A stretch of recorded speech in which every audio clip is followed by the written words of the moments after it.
الله أكبر.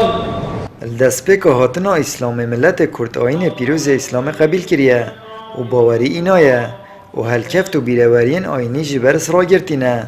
پرانگه که واسا کته کلی کلتور و دیروکا کردی بوینه و بوینه بشک جدا بونریتن کمالگه کردی گل هاتنا ماه رمضان پیروز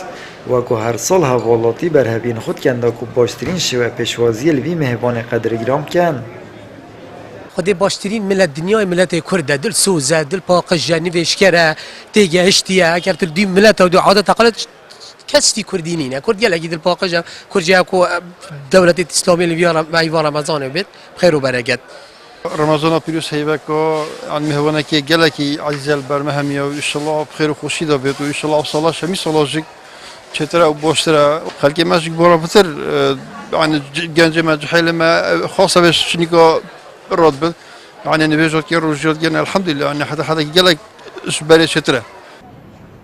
جبلیوه چنده که پیشوازی که باش رمضان تهتا کرن ریزگرتنه که تایبت جلوه مها پیروز تهتا گرتن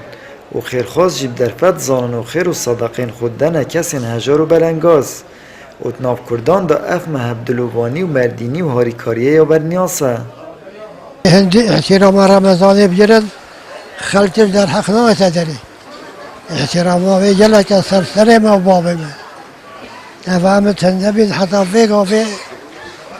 مالتا ما بیش خبر ما شو 6-7 سالیه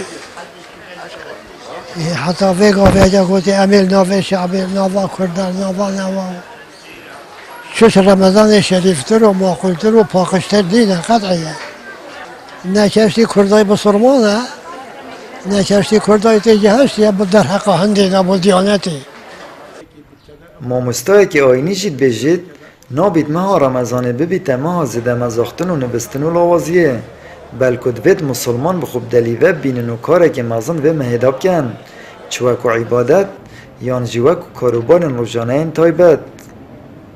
المفروض عالم پیشوازی لیب کرد و ای رمضان عبادت خود زیاد کرد توبه خوب کرد صدقه بتر کرد دست خوب دت فقیرا اف انسانی هنی طبعا خلقی کی هی و نفسنی کی هی و تبطله و بطالیه هی و كذا بينما همو جهاد و همي معارك مازت اسلامت كده هي و رمضان ده لازم نشاط انساني بتر البيت عبادتي بتر البيت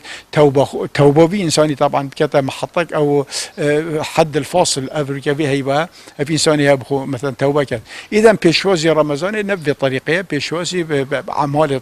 طاعتيه بعبادتيه بتوبيه بخوان قرانيه بانفاقيه برهفكر يعني كرنا تراويحيه وحتى دي مايكي و کومیوانه که قدرگیران ملت کرد مسلمان گرمی پیشوازی بخیراتنا ماه رمضانت کرد و درگه هندلین خوب و هفدو بد کن و گلکش مسلمانان جی ماه 11 ماهانت چاواره هاتنا رمضانت کن آمد بریفکانی کنال آسمانی پیام دهوک